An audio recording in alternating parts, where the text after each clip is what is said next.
जय श्री राम। आपका बहुत बहुत स्वागत है। पप्पू यादव वैसे तो महागठबंधन में हैं, लेकिन बिहार चुनाव में उनकी अपनी राजनीति चल रही है, अलग ही खेल चल रहा है। महागठबंधन के लिए कुछ एक चुनाव प्रचार करते तो दिख रहे हैं, लेकिन प्रथम चरण के मतदान से ठीक पहले उन्होंने लालू यादव को लेकर, राजद को लेकर, कांग्रेस को लेकर ऐसे बयान दिए हैं जिससे महागठबंधन की मुश्किलें बढ़ सकती हैं।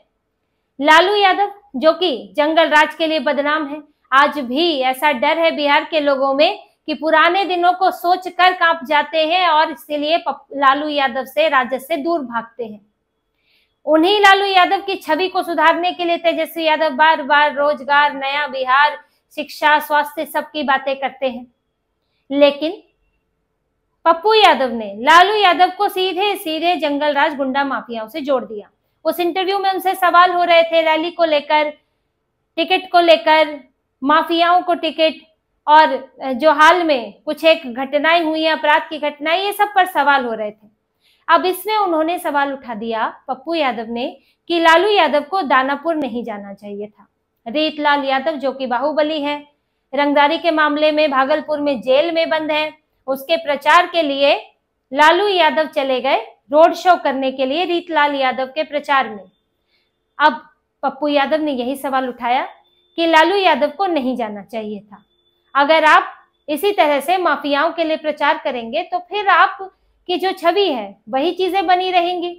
फिर तो वही बात है कि बोया बीज बबूल का तो खजूर कहाँ से खाए। ये सारी बातें पप्पू यादव ने बोली हैं। उन्होंने दोबारा ये बात बोली कि मैं तो साफ यही कहता हूं कि लालू यादव ने गलत किया, उन्हें दानापुर नहीं जाना चाहिए था। आप उनके द्वार पर जाएंगे तो फिर यही मैसेज जाता है कि आने वाली पीढ़ी को कि तुम गुंडे बनो, माफिया बनो, तुम्हारे राजनेता तुम्हारे आसपास घूमेंगे, सत्ता तुम्हारे आसपास घूमेगी। हालांकि उन्होंने मोकामा की भी बात की, अनंत सिंह की बात की, जदयू में जो कुछ और इस तरह के नेता है उनकी भी बात की, लेकिन जंगल राज का आरोप तो लालू यादव पर ही लगता है। और उन्हें आरोप भी क्या कहें, ये तो हकीकत रही है, ये किसी से छुपा नहीं है और साबित करने की बात नहीं है। तो लालू यादव इसके लिए बदनाम है और उन्होंने राजद की दुखती रग को छेड़ दिया है। ये दुखती रग है राजद की, जिसका जवाब नहीं रहता है राजद के पास कि जो हमने किया बिहार का हाल, उसके लिए माफी तो कभी मांगते नहीं है, लेकिन बचते फिरते हैं। अब पप्पू यादव को पता है कि राजद को परेशानी किससे होती है, इसलिए उन्होंने ये बातें कही। पूर्णिया में वो आजकल प्रचार कर रहे हैं, 7 विधानसभा हैं वहां पर, और जो सीमांचल का इलाका है 24-25 वहां की सीटें हैं। लेकिन पप्पू यादव वो राजद से ज्यादा कांग्रेस के लिए प्रचार कर रहे हैं। खुद को कांग्रेस का नेता भी कहते ही हैं। वो कुछ एक राजद नेताओं के लिए प्रचार कर रहे हैं जो कि निजी पहचान वाले हैं, जो पार्टी से ऊपर के संबंध होते हैं, लेकिन इसके अलावा राजद के लिए प्रचार नहीं कर रहे हैं। और इन सीटों पर, 24-25 सीटों पर इसका नुकसान हो सकता है, क्योंकि पप्पू यादव देखिए वो निर्दलीय चुनाव जीते हैं, वहां इलाके में प्रभाव रखते हैं, लोगों के बीच अच्छी पहचान रखते हैं। और जब राजद भी खिलाफ में थी, कांग्रेस ने भी सपोर्ट नहीं किया, तब वो निर्दलीय जीते हैं पूर्णिया की सीट।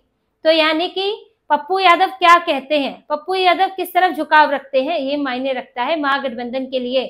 और जो भी बयान ये जो मतदान से ठीक पहले आता है, ये बहुत मायने रखता है। पप्पू यादव मंझे हुए राजनेता है, वो कोई नौसिखिए तो है नहीं। उन्हें ये पता है कि आज तक की एंकर आ रही है और मतदान होना है, तो फिर मुझे क्या बयान देना चाहिए। लेकिन उन्होंने तो वही नाराजगी अपनी जाहिर की, कांग्रेस से भी जाहिर की, राजद को लेकर तो उनका मुंह उसी तरह से ही खुला रहता है। और वो तो यहाँ तक बोल चुके हैं कि मुझे जितना परेशान ये लालू परिवार ने किया है, राजद ने किया है, उतना किसी ने नहीं किया है। इन लोगों ने मेरा राजनीतिक करियर खत्म करने की, मुझे दबाने की पूरी कोशिश की।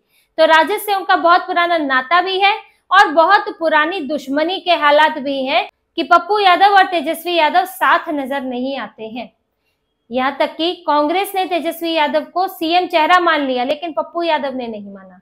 वो बार बार यही बयान देते रहे हैं, अभी तक यही बयान दे रहे हैं कि भाई हमारे नेता तो राहुल गांधी है, तेजस्वी यादव नहीं है।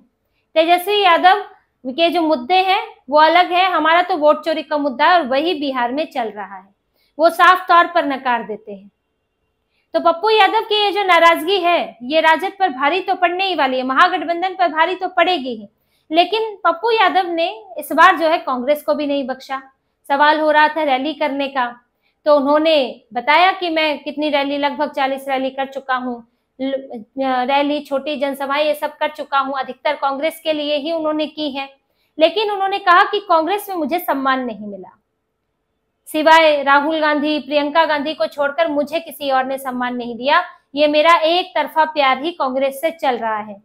मुझे कांग्रेस ने राजनीति सिखा दी मेरे साथ, यानी कि राजनीति की, और उसका सीधा मतलब है कि मेरा इस्तेमाल किया लेकिन मेरा साथ नहीं दिया। तो कांग्रेस से भी अपनी नाराजगी उन्होंने जाहिर कर दी कि कांग्रेस भी उनको सपोर्ट नहीं करती है।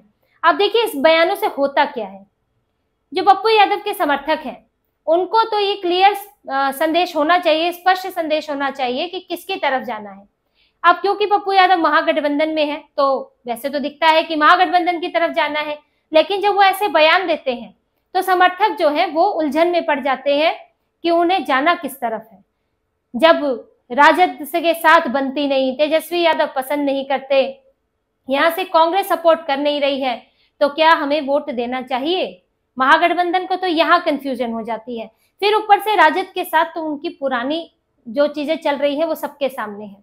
तेजस्वी यादव पप्पू यादव को बढ़ने नहीं देना चाहते, क्योंकि इस वक्त तेजस्वी यादव बेहद कमजोर स्थिति में है। लालू यादव का वो करिश्मा नहीं रहा। लालू यादव जैसी छवि भी तेजस्वी यादव की नहीं है कि अपने बूते सारे वोट ले आए, चुनाव जिता ले। लालू यादव ने जो किया वो किया।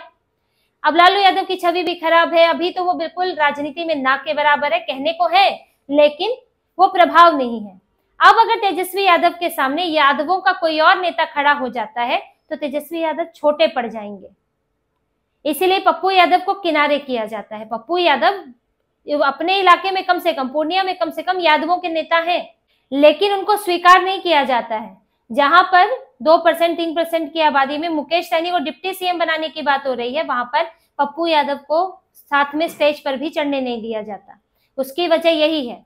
यही लगता है कि पप्पू यादव पहले ही लोकप्रिय है, सीमित इलाके में ही सही, पूरे बिहार में तो नहीं है यादवों के लिए अपील उनकी, लेकिन सीमित इलाके में है। लेकिन अगर राजद का सपोर्ट मिलता है, संगठन मिलता है, तो वो और बड़े नेता बन जाएंगे और तेजस्वी यादव गौण हो जाएंगे उनके सामने। तो तेजस्वी पहले अपनी वो छवि बनाना चाहते हैं और उनकी तो ये राजनीति की शुरुआत है। अभी उनके सामने तो बहुत लंबा करियर पड़ा है, तो ऐसे में वो अपने लिए नया प्रतिद्वंदी खड़ा नहीं कर सकते। जैसे कि कन्हैया कुमार को इसीलिए किनारे किया गया क्योंकि युवा नेता, आक्रामक नेता, वो भी कांग्रेस के, तो तेजस्वी के लिए चुनौती हो सकती थी। अगर विधानसभा में जीत कर आते तो फिर वहां पर तेजस्वी के साथ साथ कन्हैया के भी बयान चलते, कांग्रेस की भी चर्चा होती। इसीलिए किनारे कर दो, बढ़ने ही ना दो। तो राजद तो पूरी तरह ब्रेक लगाकर बैठी हुई है, लेकिन कांग्रेस ने पप्पू यादव को जगह दी क्योंकि कांग्रेस को राजद को चुनौती देनी थी, इस वक्त अपनी शर्तें मनवानी थी। लेकिन राजद का डर भी है, तो ऐसे में पप्पू यादव को अपनाकर भी नहीं अपनाया है। और जब ऐसा है तो फिर वो भी अपनी नाराजगी दिखा रहे हैं, पहले भी दिखाते रहे हैं, और अब तो उन्होंने बयान ही ऐसे दिए हैं जिससे कि महागठबंधन चुनाव से पहले इन बयानों पर सफाई भी नहीं दे सकता। और पप्पू यादव ये बयान देकर अब इस पर कुछ और बोलने भी नहीं वाले हैं, तो फिर इससे जो कंफ्यूजन पैदा होगी, जो उलझन पैदा होगी, उसका असर सीधे सीधे महागठबंधन पर पड़ेगा। तो इसी तरह की और खबरें और विश्लेषण आपके लिए लाते रहेंगे। हमसे जुड़े रहिए, सब्सक्राइब कीजिए, कमेंट कीजिए। बहुत बहुत धन्यवाद। जय श्री राम।